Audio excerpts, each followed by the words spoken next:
जय श्री कृष्णा। हर हर महादेव। जैसे कि शीतला अष्टमी या सप्तमी, ये बहुत ही ज़्यादा खास और विशेष दिन होता है, इसलिए कि ये जो होते हैं चैत्र माह के कृष्ण पक्ष की सप्तमी तिथि और अष्टमी तिथि के दिन ये पर्व मनाया जाता है। और ये होली के बाद ये पर्व होता है।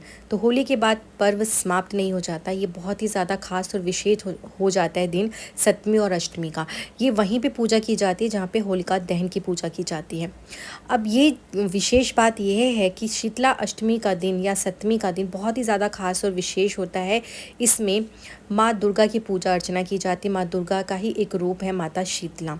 और सबसे बड़ी बात है कि माता शीतला की पूजा अर्चना के लिए आपको ठंडी चीज़ों का प्रयोग करना होता है। और आपके घर में किसी भी प्रकार की रोग बीमारी कष्ट है तो इस दिन नीम के पत्तियों की धुनी आप अपने पूरे घर में ज़रूर दें।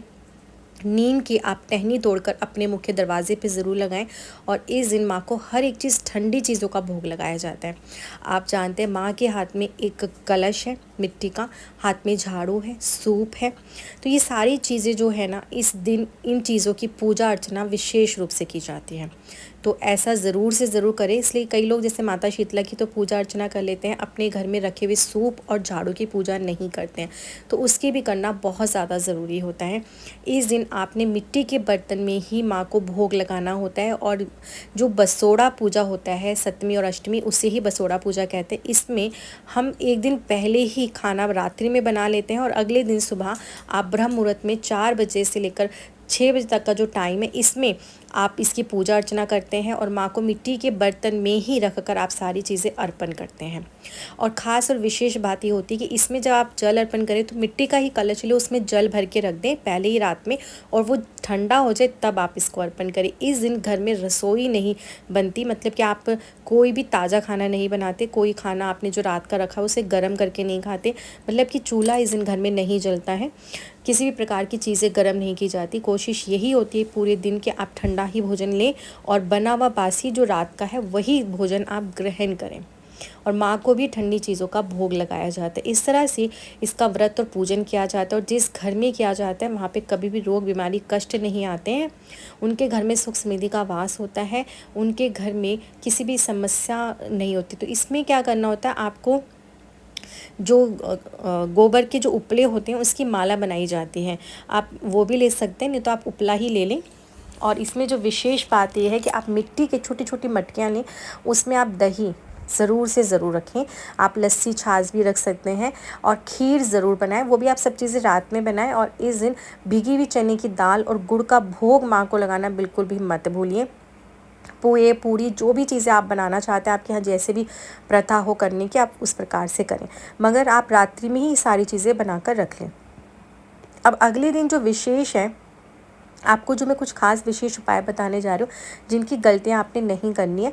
देखिए, इसके लिए आप जहाँ भी पूजा करते हैं, आपके यहाँ जहाँ भी हो रहा है, घर में की जाती है घर में कर लीजिए, नहीं तो जहाँ पे जैसे होलिका दहन जहाँ जला होता है वहीं पर आपने पूजा करनी होती है। आप वहाँ पे पूजा अर्चना करें और जो जल का छिड़काव आपने रात भर मटके में करके रखा है, उस जल का छिड़काव जब आप माँ शीतला पे कर लेते, उस जल को घर लेकर ज़रूर आएँ और लाकर उसका छिड़काव अपने पूरे घर में करें, बस हाँ अपवित्र जगह पर ना करें।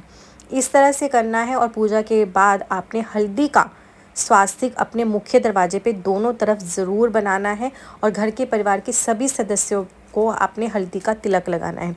इसके बाद विशेष पूजा जो है वो आपको घर के जो सूप होता है और झाड़ू, देखिए झाड़ू इस दिन संभव हो आप नहीं लेकर आए, नहीं लेकर आ रहे तो आपकी जो भी पुरानी झाड़ू है उसकी पूजा करना ना भूलें।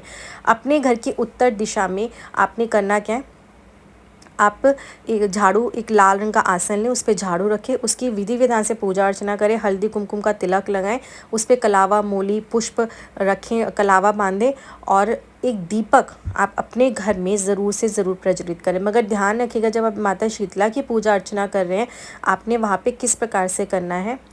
तो आप इस दिन माँ को हर चीज़ों का भोग लगा रहे हैं, साथ में आपको एक दीपक बनाना है। देखिए, आटा साफ़ सुथरा गूँधेंगे, नमक नहीं डाला होना चाहिए इस आटे में। इसका एक चौमुखी दीपक बना लें, इसमें आप बातियाँ लंबी लंबी लगाएं और घी का प्रयोग करें। मगर ध्यान रखिए जब आप माता शीतला के पास ये दीपक रख रहे हैं, ये दीपक आपने प्रज्वलित नहीं करना है, सिर्फ आपने दीपक रखना है। इसलिए कि कोई भी चीज़ हमने गर्म नहीं माँ को अर्पण करनी, सब चीज़ें ठंडी अर्पण करनी। दीपक आपने ऐसे ही रखना है, उसे प्रज्वलित नहीं करना है। और 8 दीपक इस दिन ज़रूर से ज़रूर मिट्टी के 8 दीपक लें, उन पे कलावा लपेट के उनके अंदर आप थोड़ी थोड़ी सी हल्दी डाल दें और चने की दाल और गुड़ डाल के ये दीपक 8 दीपक आपने ज़रूर से ज़रूर पीपल के वृक्ष में रख दें। नहीं तो आप जहाँ पे शीतला माता की पूजा अर्चना करें वहाँ ज़रूर करें। और अपने घर में आके चावल को थोड़ा सा पीला हल्दी से रंगने के बाद उसके ऊपर एक मिट्टी का दीपक रख के अपने घर की उत्तर दिशा की तरफ ज़रूर से ज़रूर जलाएं। इस तरह से करने से माँ लक्ष्मी प्रसन्न होती हैं, आपके घर में धन संपदा में वृद्धि होती है। तो झाड़ू की पूजा अर्चना ज़रूर करें और ये छोटे छोटे से उपाय भी इस दिन ज़रूर करें। आप देखेंगे आपके घर में माँ लक्ष्मी की, माँ शीतला की विशेष कृपा होगी। आपके घर में अन्न धन की कमी कभी भी नहीं होगी। ये वीडियो अच्छी लगी ज़्यादा से ज़्यादा शेयर करें, सभी का भला हो सके। कमेंट्स बॉक्स में जय माँ शीतला ज़रूर लिखें।